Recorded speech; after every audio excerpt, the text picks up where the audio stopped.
I'm Elise, and today we're sharing some amazing facts about the great hammerhead shark. That's actually one of my favourites. Mine too. Their head shape is so interesting. Did you know the great hammerhead is the largest of all the hammerheads? Wait, there's more than one?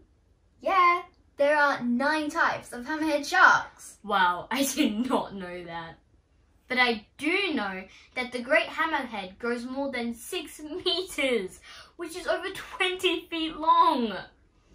They might be big, but they actually prefer eating smaller prey like bottom-dwelling fish and crustaceans. But did you know their favourite food is stingrays? That's why the big flat nose is so handy. The bottom of their heads contain special organs which pick up tiny movements under the sand. When they sense a hiding ray, they use their head to pin them down before taking a few bites. Wow, you know what's cute? Baby hammerhead sharks. So cute!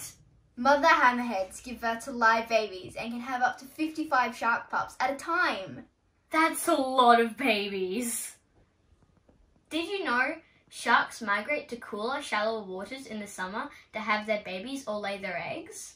Great hammerheads actually live all over the world in warm tropical oceans. But they are considered vulnerable, and lots of sharks are caught all over the world for their fins. You can find out more great hammerhead shark facts in the downloadable fact sheet. And don't forget to subscribe to our channel for more videos about the endangered ocean animals. See you soon! Bye!